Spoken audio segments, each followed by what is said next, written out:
अस्सलामुअलैकुम dear students. पिछले lecture में हमने ये देखा कि जो करंट लूप होता है, सर्कुलर वायर होती है, उसमें किस तरीके का मैग्नेटिक फील्ड होता है, मैग्नेटिक फील्ड लाइंस किस तरीके से होती है और उसका मैग्नीट्यूड किस पे डिपेंड करता है, जो उसके एक्सिस पे हम लेते हैं। उसके बाद हमारे पास नेक्स्ट है केस थर्ड, वो है मैग्नेटिक फील्ड जो है सोलेनॉइड। अब मैग्नेटिक फील्ड सोलेनॉइड का कैसा होता है, उसका मैग्नीट्यूड किस पे डिपेंड करता है, अब हमें वो देखना है। उसके लिए सबसे पहले हमें ये पता होना चाहिए कि सोलेनॉइड क्या होता है। सोलेनॉइड क्या होता है, देखो सोलेनॉइड क्या होता है। अगर हमारे पास कोई वायर है, कोई लॉन्ग वायर है, कोई लॉन्ग मेटालिक वायर है, इंसुलेटेड लॉन्ग मेटालिक वायर है, और उसको मैंने हेलिक्स की फॉर्म में बनाया, मैंने उसको इस तरीके से बनाया हेलिक्स की फॉर्म में। मैंने एक लॉन्ग वायर है जिसको मैंने हेलिक्स की शेप में बनाया और इंसुलेटेड मेटालिक वायर है ये, इसी को बोलते हैं सोलेनॉइड, इसी को बोलते हैं सोलेनॉइड। लेकिन जो टर्न्स होती है ये क्लोज्ड होती है, क्लोज्ड स्पेस टर्न्स होती है, और ये जो होती है वाउंडिंग कर रहे हैं। जैसे कि हमारे पास कोई पेंसिल है या स्टिक है हमारे पास, हमने इसके ऊपर long metallic wire insulated wire ली, इसको हमने इसके ऊपर ऐसे वाउंड किया, टाइटली वाउंड किया, तो ये जो हमारे पास बना ये इक्विपमेंट, इसको बोलते हैं सोलेनॉइड। ये जो हमारे पास डिवाइस बना इसको बोलते हैं सोलेनॉइड। तो सोलेनॉइड क्या होता है, सोलेनॉइड जो होता है ये होता है a long tightly wound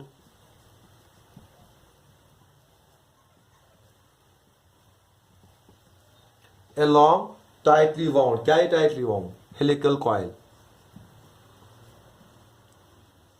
a long tightly wound helical coil of insulated metallic wire, of insulated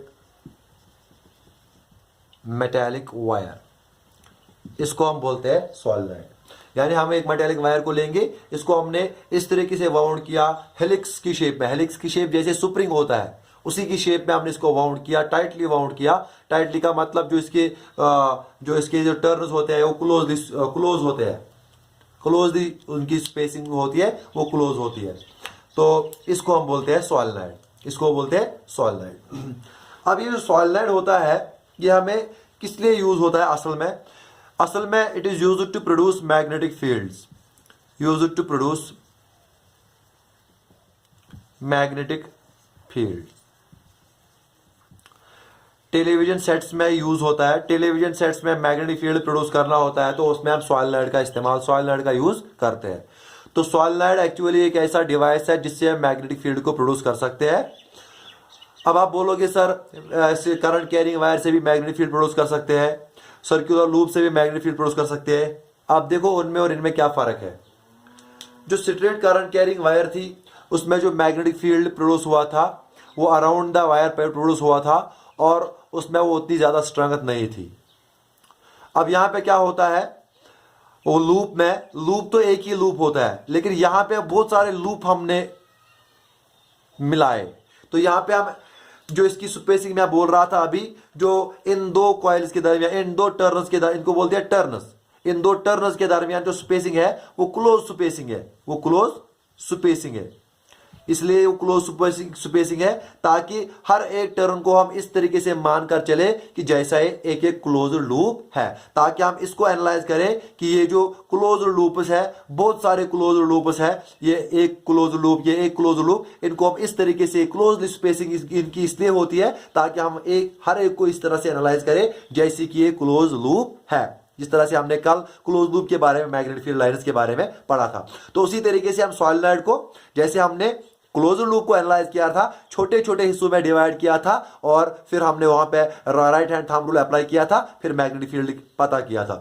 यहां पे हम क्या करेंगे, यहां पे जैसे कि सोलेनॉइड है ये हम एक एक लूप जैसा मानेंगे, ये एक लूप है, ये एक लूप है, ये एक लूप है, तो इस तरह से ये एक एक लूप है। इसीलिए मैं बता रहा था कि ये जो इनके दरमियान, जो टर्न्स के दरमियान स्पेसिंग होती है वो कम स्पेसिंग होती है, ताकि हर एक को हम एक एक लूप के नजरिए से एनालाइज करें, उस तरीके से हम इसको एनालाइज करें। तो इसको किसको बोलते हैं, सॉलिनॉइड। और ये होता है यूज मैग्नेटिक फील्ड को प्रोड्यूस करने में। आमतौर पर जो हमारे पास टीवी सेट्स वगैरह होते हैं तो उनमें, उन इलेक्ट्रॉनिक डिवाइस में ये सॉलिनॉइड इस्तेमाल होता है मैग्नेटिक फील्ड को प्रोड्यूस करने के लिए। तो ये होता है सॉलिनॉइड की डेफिनेशन, सॉलिनॉइड क्या होता है। इसको आप इस तरीके से भी डिफाइन कर सकते हो, a long metallic wire when formed in the form of helix। जो लॉन्ग मेटालिक वायर है, when जब हम उसको बेंड करते हैं in the form of helix, when wound in the form of helix, हम उसको वाउंड करते हैं in the form of helix, तो उसको हम बोलते हैं सॉलिनॉइड। इस तरीके भी बता सकते हैं, इस तरीके से भी बता सकते हैं। ये एक लॉन्ग सिलेंड्रिकल, जैसे सिलेंड्रिकल जैसे कॉइल होती है जो टाइटली वाउंड, जिसमें टर्न्स होते हैं इंसुलेटेड वायर की, तो जिसका डायमीटर छोटा होता है और उसकी लेंथ ज्यादा होती है, इसको हम बोलते हैं सॉलिनॉइड। तो यूजुअली जो हम बात करते हैं वो हम लॉन्ग सॉलिनॉइड्स की बात करते हैं। यूजुअली जो हम बात करते हैं वो हम लॉन्ग सॉलिनॉइड्स की बात करते हैं। यूजुअली हमारे पास केस होते हैं वो हम यूज लॉन्ग सॉलिनॉइड्स। तो यहां पे सपोज करो अगर मैंने सॉलिनॉइड लिया, ये सॉलिनॉइड लिया, इसका ये, इसकी ये एक्सिस होगी, इसका ये रेडियस होगा।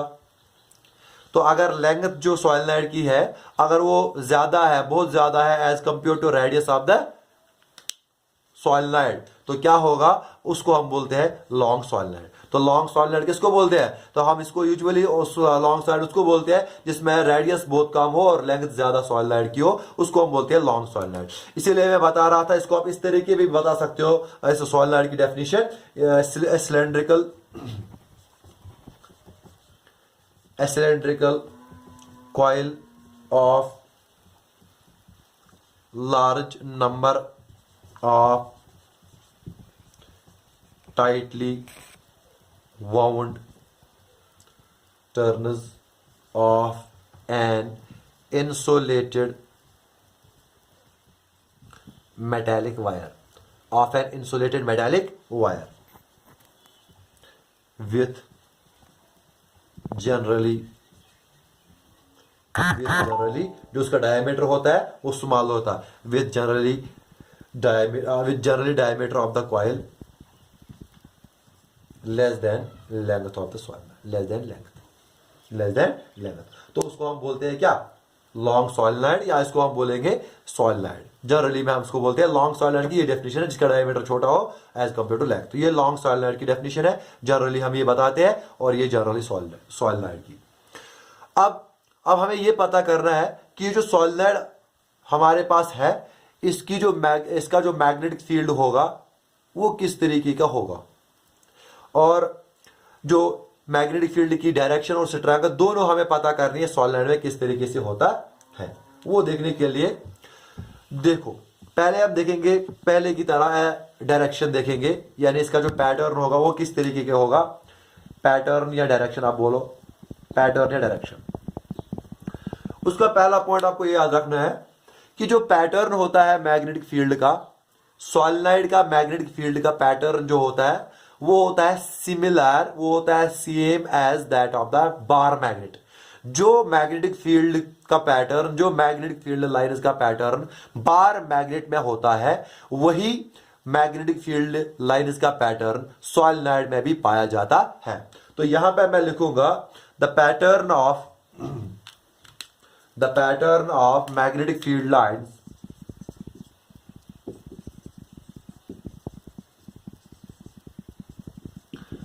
the pattern of magnetic field lines is similar to that of a bar magnet,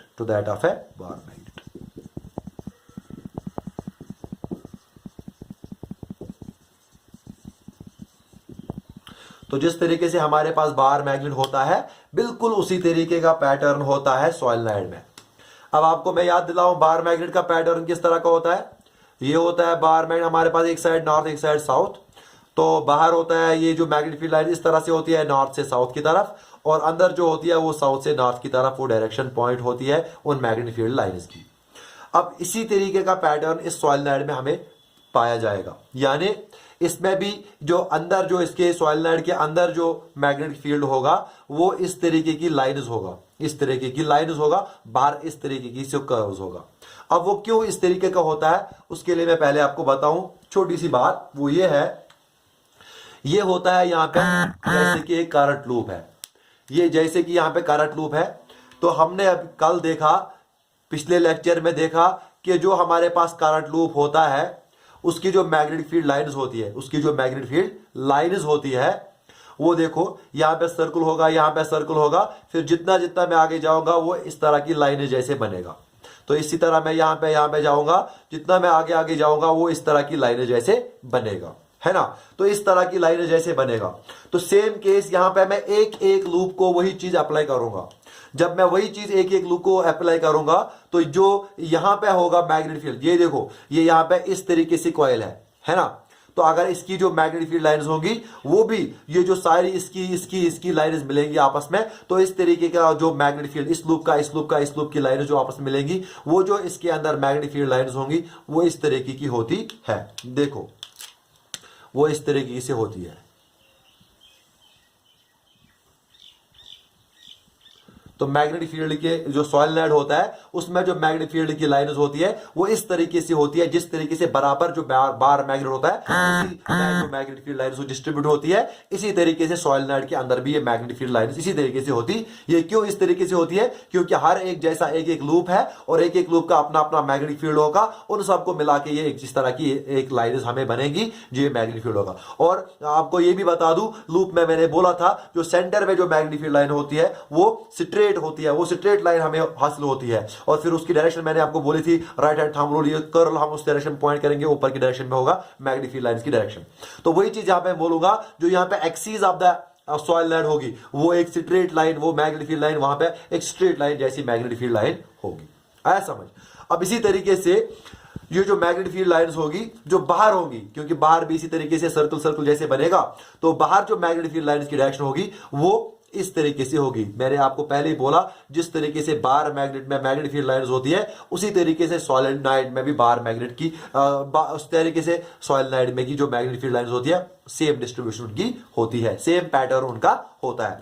तो वही मैंने लिखा, the pattern of the magnetic field lines is similar to that of the bar magnet. तो जिस तरीके के बार मैग्नेट का pattern है उसी तरीके का पैटर्न हम मैग्नेटिक फील्ड लाइंस का इस सॉलिनॉइड में भी देखते हैं। अब ये तो पैटर्न आपको पता चला, इस तरीके का पैटर्न होगा। लेकिन अब मसला ये है, ये जो मैग्नेटिक फील्ड लाइंस यहां पे बनी, इनकी डायरेक्शन कहां से कहां होगी? क्या यहां से यहां होगी, क्या यहां से यहां होगी? वो हमें देखना है। उसके लिए भी आपको बार मैग्नेट याद करना पड़ेगा। बाहर जो होगी outside the bar magnet north to south, और अंदर जो होगी साउथ टू नॉर्थ, यानी क्लोज लूप्स जैसे बनाते हैं। तो इसी तरीके से जो यहां पे भी मैग्नेटिक फील्ड लाइंस बनेगी वो भी क्लोज लूप्स बनेगी, यानी बाहर एक डायरेक्शन में होंगे और अंदर एक डायरेक्शन अलग डायरेक्शन में होंगे। यानी बाहर अगर सपोज करो यहां पे नॉर्थ है यहां पे साउथ है, तो बाहर इस तरीके से होंगे और अंदर इस तरीके से होंगे। तो इस तरीके का पैटर्न जो सॉलिनॉइड में मैग्नेटिक फील्ड का पैटर्न वो इस तरीके का होता है। और ये पाया गया है कि जनरली जो मैग्नेटिक फील्ड जो सॉलिनॉइड के अंदर होता है, तो यहां पे मैं लिखूंगा the magnetic field inside the solenoid is almost uniform. अगर आप यहां पे मैग्नेटिक फील्ड लाइन देखोगे, ये जैसे कि पैरेलल लाइंस है और क्लोज जैसे कि स्पेसिंग इनमें सेम है, जैसे कि दिखता है कि मतलब जो इसमें magnetic field inside the solenoid जो होगा वो ऑलमोस्ट यूनिफॉर्म होता है, वो तकरीबन जैसा यूनिफॉर्म जैसा होता है जो इसके अंदर फील्ड होता है। और जो इसके बाहर मैग्नेटिक फील्ड होता है वो बहुत वीक होता है, और वो जो होता है वो नॉन यूनिफॉर्म होता है। और आउटसाइड अगर हम बात करें, आउटसाइड द सॉलिनॉइड अगर हम बात करें, वो जो मैग्नेटिक फील्ड होता है वो वीक होता है। मैग्नेटिक फील्ड क्या होता है? वीक होता है और वो नॉन यूनिफॉर्म होता है। सॉलिनॉइड के अंदर जो मैग्नेटिक फील्ड होता है ऑलमोस्ट वो यूनिफॉर्म मैग्नेटिक फील्ड होता है, और सॉलिनॉइड के बाहर जो मैग्नेटिक फील्ड होता है वो वीक मैग्नेटिक फील्ड होता है और वो नॉन यूनिफॉर्म ही होता है। और प्रैक्टिकल पर्पसेस के लिए हम ये लेते हैं सॉलिनॉइड का जो बाहर वाला जो फील्ड होता है, प्रैक्टिकल पर्पस के लिए हम ये अज्यूम करते हैं कि जो बाहर का जो मैग्नेटिक फील्ड है वो जीरो है। तो फॉर प्रैक्टिकल पर्पस के लिए हम ये अज्यूम करते हैं जो सॉलिनॉइड के बाहर जो मैग्नेटिक फील्ड है वो जीरो है, बहुत कम है, जीरो के करीब है। अंदर जो फील्ड है वो बहुत ज्यादा अंदर फील्ड है, इनसाइड इसके जो सॉलिनॉइड के वो स्ट्रॉन्ग फील्ड होता है और यूनिफॉर्म तकरीबन यूनिफॉर्म फील्ड होता है। क्यों? क्योंकि स्ट्रांग, और क्यों होता है स्ट्रांग? क्योंकि आपको पता ही है कि ये जो करंट होता है, ये करंट कैरिंग वायर इसको सराउंड करती है। तो जेन्युइन बात है, जो अंदर होगा मैग्नेटिक फील्ड वो स्ट्रांग होगा, बाहर जो होगा वो वीक होगा, क्योंकि बाहर उतनी ज्यादा करंट का इफेक्ट नहीं होगा, अंदर करंट का इफेक्ट ज्यादा होगा, क्योंकि वो सराउंडिंग उसको चारों तरफ हर तरफ इसको करंट सराउंड करती है। तो अंदर जो मैग्नेटिक फील्ड की स्ट्रेंथ होगी वो ज्यादा होगी, बाहर उतनी ज्यादा मैग्नेटिक फील्ड की स्ट्रेंथ नहीं होगी। वो हम प्रैक्टिकल पर्पस के लिए अज्यूम करते हैं वो जैसे कि जीरो है। ये है एक बात, मैग्नेटिक फील्ड लाइंस की पैटर्न और किस तरीके का पैटर्न अंदर स्ट्रांग और बाहर वीक होता है। अब दूसरी बात यह है, वो ये है कि जो सॉलिनॉइड में हमने बोला कि मैग्नेटिक फील्ड का पैटर्न सेम है, अब इसमें लिए हमें डायरेक्शन किस तरीके से हासिल करेंगे, यानी क्या ये यहां से यहां तक डायरेक्टेड है या यहां से यहां तक डायरेक्टेड है, वो किस चीज पर डिपेंड करता है? वो डिपेंड करता है कि ये जो लाइन ये क्या ये यहां से यहां तक होगा, ये ए से बी तक होगा या बी से ए तक होगा। वो एक्चुअल में डिपेंड करता है डायरेक्शन ऑफ करंट पे। वो एक्चुअल में डिपेंड करता है direction of current. Direction of current किस किस डायरेक्शन में इसमें करंट फ्लो हो रही है, उस पर वो डिपेंड करता है क्या है ए से बी तक लाइन होगी या बी से ए तक। अब मैं आपको वो बताऊंगा, वो देखो आप किस तरीके से मैं आपको बताऊंगा। हमें क्या करना है, हमें करना है कि जब हमने बोला कि ये बार मैग्नेट जैसा होता है तो डेफिनेटली एक जगह से नॉर्थ पोल डेवलप होगा, एक जगह से साउथ पोल डेवलप होगा, तभी तो उस तरीके का उस पैटर्न का मैग्नेट फील्ड होगा। एक तरफ से एक एंड पे नॉर्थ पोल जनरेट होगा, दूसरे एंड पे साउथ पोल जनरेट होगा, तभी तो उस पैटर्न का मैग्नेट फील्ड हमें मिलेगा। अब किस एंड पे हमें नॉर्थ पोल मिलेगा, किस एंड पे हमें साउथ पोल मिलेगा, वो हमें डिपेंड करता है असल में डायरेक्शन ऑफ द करंट पे।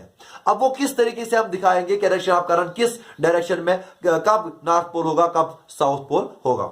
उसके लिए आपको ये जनरल याद रखना है कि हमें क्या करना है, हमें सॉलिनॉइड का क्रॉस सेक्शन देखना है। सॉलिनॉइड का क्रॉस सेक्शन का मतलब हमें सॉलिनॉइड का ये वाला सेक्शन देखना है, इसको बोलते हैं क्रॉस सेक्शन।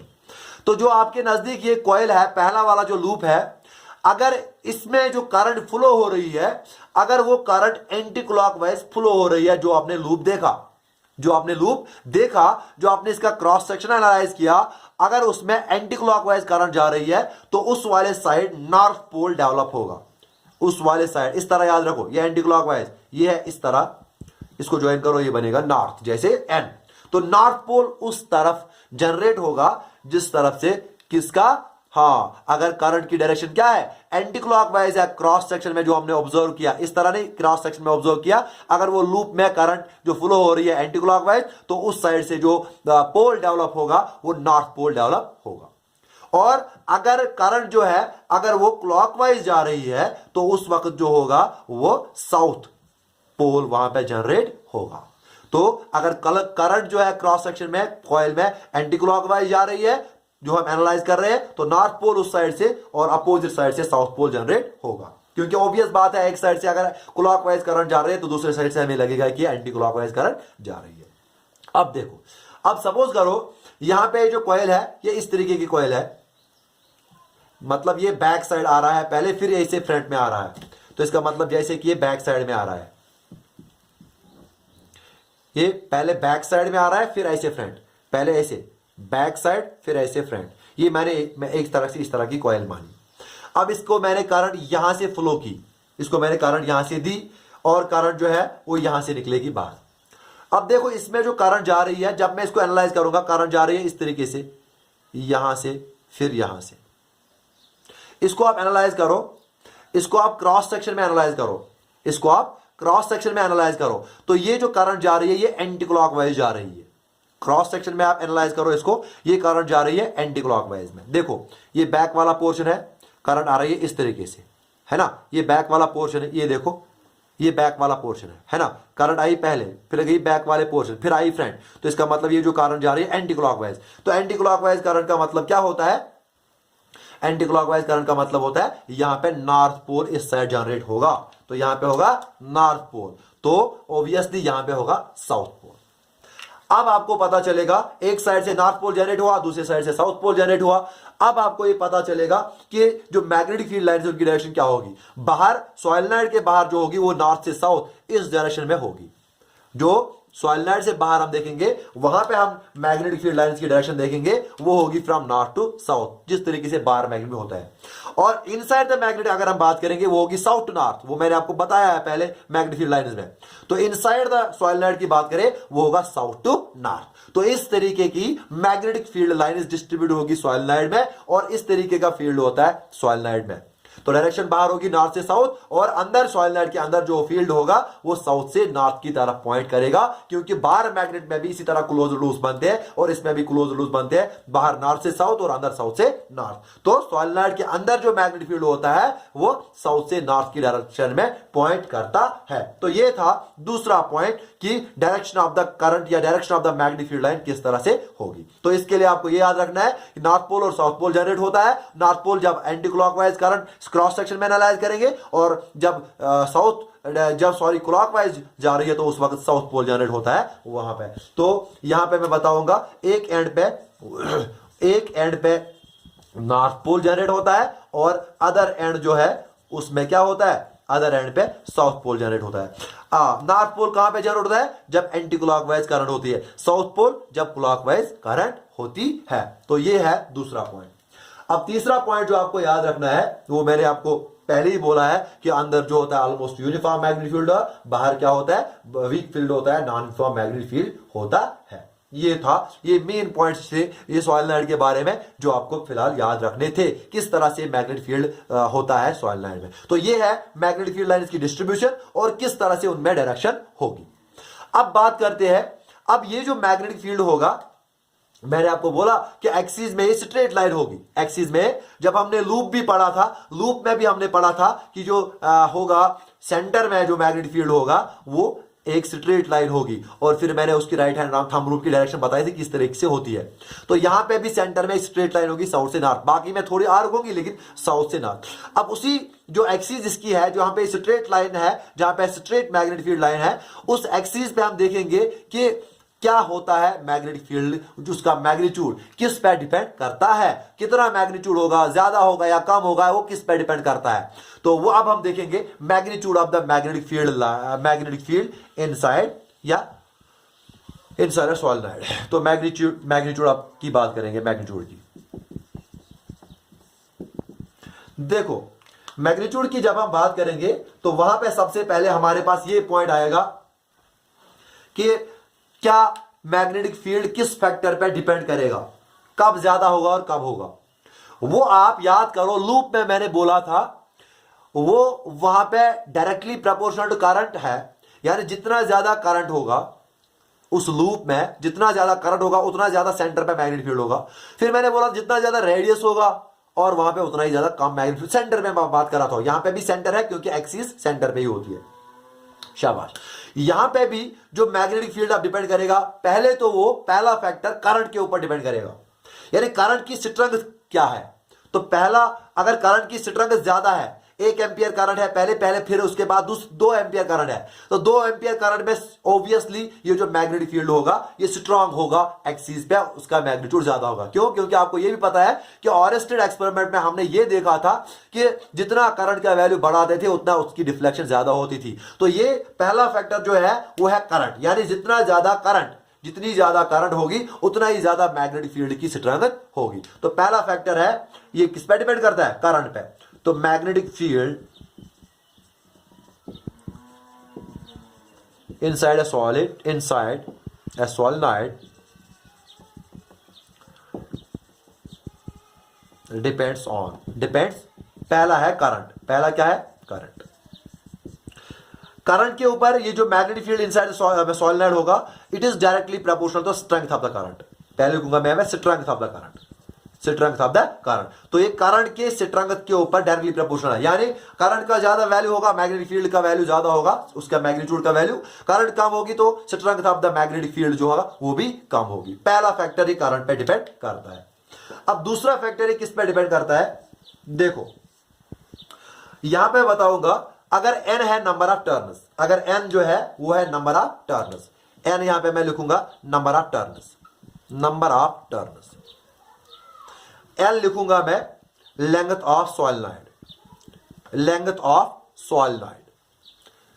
तो N अपॉन L जो होगा ये होगा number of turns per unit length, इसको हम डिनोट करेंगे स्मॉल n से, स्मॉल n से। तो n क्या है? Number of turns per unit length, number of turns per unit length, ये है number of turns per unit length. अब आप समझो, मैंने आपको पहले ही बोला है कि ये क्लोज स्पेसिंग होती है इन कॉइल्स के दरमियान।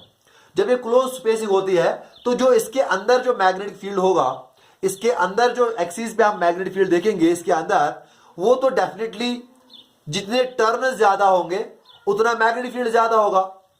जितने क्लोज टर्न्स होंगी, जितनी क्लोज टर्न्स होगी, यानी पर यूनिट लेंथ में जितनी ज्यादा टर्न्स होंगी, क्योंकि अगर ज्यादा टर्न्स है पर यूनिट लेंथ में तो उसका मतलब क्लोज स्पेसिंग, उसका मतलब number of turns per unit length ज्यादा।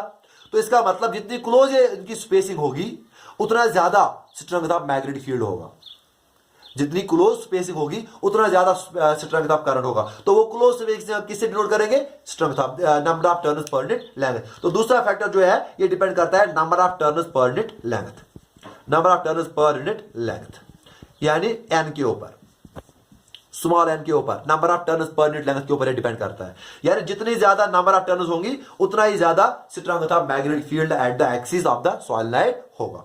तो ज्यादातर इन दो फैक्टर पे मैग्नेटिक फील्ड जो होता है along the axis of the solenoid, इन दो फैक्टर पे डिपेंड करता है, करंट के ऊपर और number of turns per unit length. यानी करंट ज्यादा, मैग्नेटिक फील्ड की स्ट्रेंथ ज्यादा, नंबर ऑफ टर्न्स ज्यादा, strength of the magnetic field ज्यादा। अब इन दो को अगर मैं कंबाइन करूंगा तो यहां पे मुझे मिलेगा B, मैग्नेटिक फील्ड स्ट्रेंथ जो है ये मुझे मिलेगा B is proportional to NI। दोनों फैक्टर को मिला के मुझे क्या क्या मिलेगा? B is proportional to NI।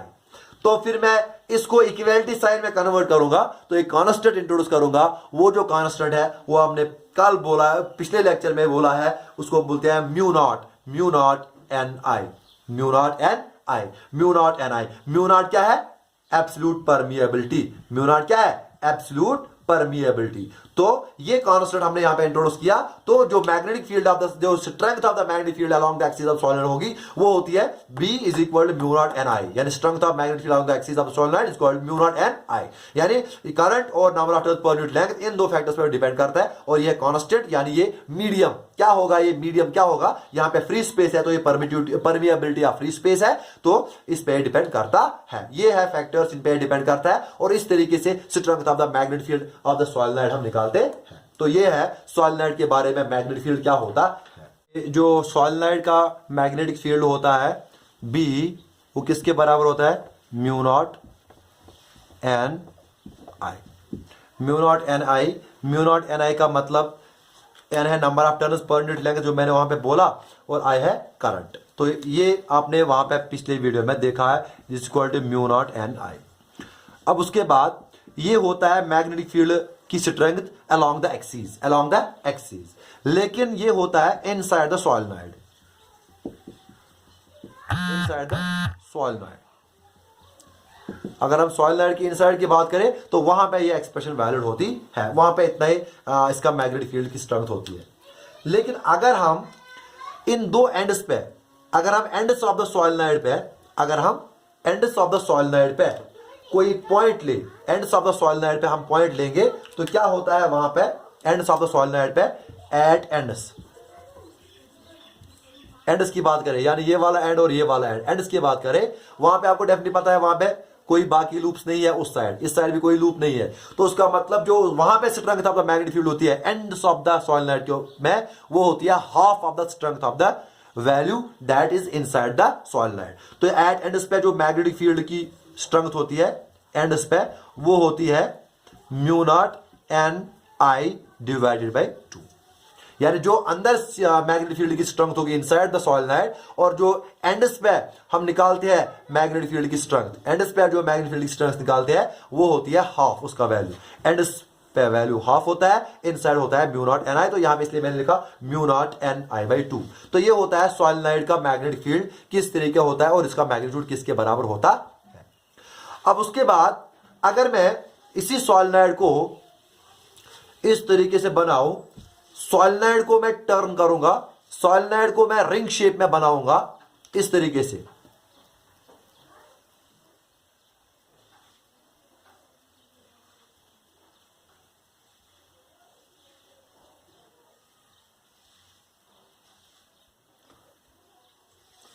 इस तरीके से बनाऊंगा सॉलिनॉइड को एक रिंग शेप में। इसको इस सॉलिनॉइड, इसमें कोई एंड नहीं है, एंडलेस सॉलिनॉइड, तो यह है एंडलेस सॉलिनॉइड। यहां पे दो एंड से, यहां पे कोई एंड नहीं है, तो एंडलेस सॉलिनॉइड। इसको हम बोलते हैं टोरॉइड। एंडलेस सॉलिनॉइड को क्या बोलते हैं? टोरॉइड। तो अगर मैं इसी सॉलिनॉइड को बेंड करूंगा in the form of circle, अगर मैं इसी सॉलिनॉइड को बेंड करूंगा in the form of circle, तो वहां पे क्या बनता है? इसको हम बोलते हैं एंडलेस सॉलिनॉइड और इसको हम बोलते हैं टोरॉइड। क्या बोलते हैं? टोरॉइड। तो मैं ये बताऊं, अगर हम सॉलिनॉइड की फाइनाइट लेंथ ले उसको सर्कल में शेप देंगे तो उसको बोलते हैं टोरॉइड। तो टोरॉइड को मैं यहां पे बताता हूं, ये एक टोरॉइड एक सॉलिनॉइड है फाइनाइट लेंथ का, जो हम बेंड करेंगे in the form of circle, into a circle. तो यहां पे मैं बताऊंगा ए toroid is just a solenoid.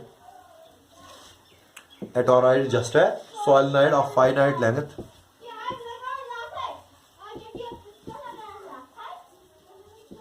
Of finite length, जो finite length का होता है bent into a circle.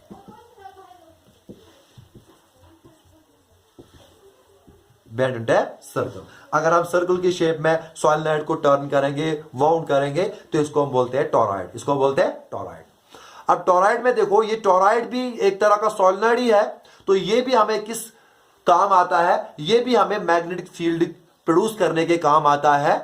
ये भी हमें मैग्नेटिक फील्ड के प्रोड्यूस करने के काम आता है, क्योंकि जैसे सॉलिनॉइड होता है उस तरह ये भी होता है, लेकिन अब इसमें कोई एंड नहीं होता है, तो ये भी हमें मैग्नेटिक फील्ड को प्रोड्यूस करने के लिए, जिस तरह सॉलिनॉइड हम टीवी सेट्स वगैरह में यूज करते हैं, इसी तरह ये टोरॉइड को भी हम इन्हीं एप्लीकेशंस में यूज करते हैं जहां पे हमें मैग्नेटिक फील्ड प्रोड्यूस करना होगा जब हम इसमें से करंट पास करेंगे। क्यों? मैग्नेटिक फील्ड कहां प्रोड्यूस होता है? जब हम इसमें से करंट पास करते हैं। तो यहां पे भी टोरॉइड जो है, इसमें भी हमने यहां पे मैग्नेटिक फील्ड इसमें प्रोड्यूस करने के काम आता है। तो ये है एंडलेस सॉलिड, इसको बोलते हैं टोरॉइड।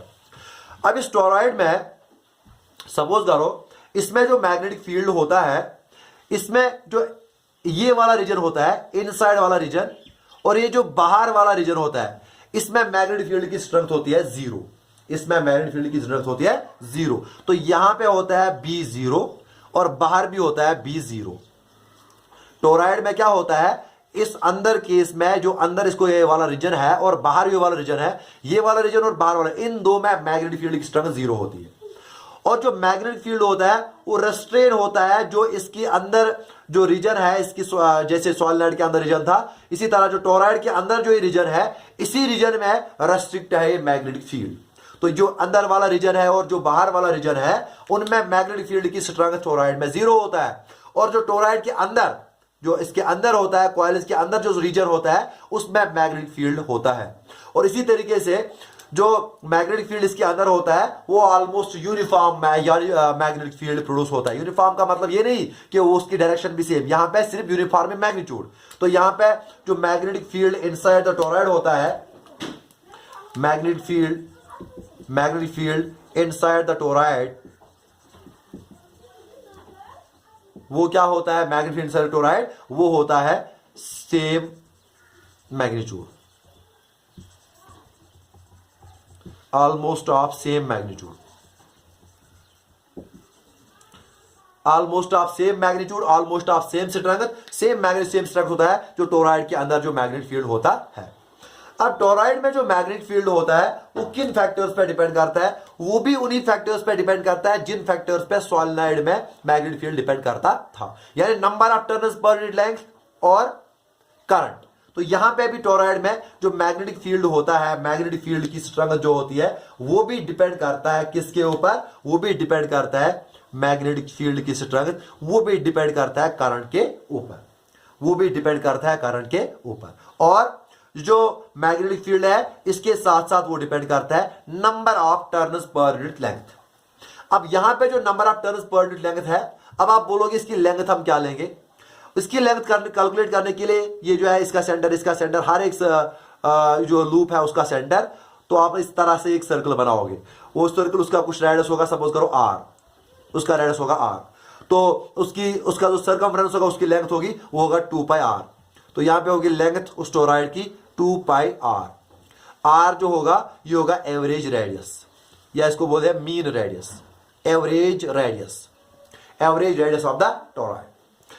तो जो अब इसके बाद है n अगर है total number of Turners, n है टोटल नंबर ऑफ टर्नर्स। तो यहां पे क्या होगा, यहां पे जो n होगा नंबर ऑफ टर्नर्स पर यूनिट लेंथ, वो होगा n अपॉन l, तो वो होगा n अपॉन 2πr। तो n upon 2 total number of Turners क्या है, मीन रेडियस क्या है, उससे हम उन दो चीज से हम कैलकुलेट कर सकते हैं नंबर ऑफ टर्नर्स पर यूनिट लेंथ। तो ये होती है एवरेज नंबर ऑफ टर्नर्स पर यूनिट लेंथ। इसके ऊपर भी जो मैग्नेटिक फील्ड उसकी स्ट्रेंथ मैग्नीट्यूड होता है टोरॉइड के अंदर, इस फैक्टर पे भी डिपेंड करता है। तो यहां पे एक तो करंट के ऊपर और एक तो इसके ऊपर number of turns per unit length के ऊपर। इसी तरह से जो पिछले केस में मैंने इनको कंबाइन किया था, फिर मुझे वहां से मिला था जो ये B होता है मैग्नेटिक फील्ड की स्ट्रेंथ, ये होता है प्रोपोर्शनल टू Ni। और फिर कांस्टेंट इंट्रोड्यूस करेंगे तो वो क्या बनेगा, B is equal to mu naught Ni। Mu naught क्या होता है, एब्सोल्यूट परमिएबिलिटी, यानी परमिएबिलिटी ऑफ फ्री स्पेस। तो टोरॉइड भी एक ऐसा केस है, उस टोरॉइड में भी क्या होता है, मैग्नेटिक फील्ड की स्ट्रेंथ हर जो हम इसकी जो सर्कल हम निकालते हैं सेंटर में, उसकी जो मेन सर्कल जो होता है वहां पे उसके जो मैग्नेटिक फील्ड की स्ट्रेंथ होती है वो होती है म्यू नॉट Ni। अब यहां पे देखो सॉलिनॉइड में क्या फर्क, यहां पे क्या फर्क था। सॉलिनॉइड में एंड्स में जो मैग्नेटिक फील्ड था वो था हाफ वैल्यू, लेकिन यहां पे किसी पे जगह पे भी हाफ वैल्यू नहीं होगा, क्योंकि यहां पे कोई एंड नहीं है, एंडलेस। और एक चीज यहां पे था सॉलिनॉइड में क्या होता था, सॉलिनॉइड में एक जगह से नॉर्थ पोल जनरेट होता था और एक जगह से साउथ पोल जनरेट होता था, और मैग्नेटिक फील्ड लाइन उस तरह से जनरेट होती थी, जिस तरह से बाहर मैग्नेट पे होती थी। यहां पे जो मैग्नेटिक फील्ड लाइंस होगी वो इसके अंदर ही होंगी, सर्क्यूलर में, वो इसके अंदर ही होंगी।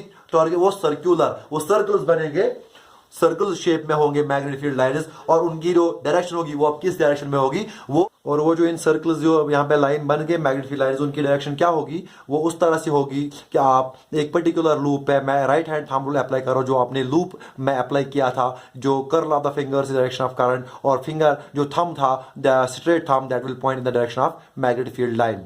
तो इसी तरह से यहाँ पे अभी हमने वो एक पर्टिकुलर लूप जो है, सपोज करो इसको मैं करंट जा रही है इस तरफ से, तो इस तरफ से इसकी डायरेक्शन होगी, आया समझ। तो आप पर्टिकुलर लूप पे अप्लाई करो तो उस तरह से आपको जो सर्कल्स वहां पे मिलते हैं मैग्नेटिक फील्ड लाइंस के, उसकी डायरेक्शन आपको मिलेगी।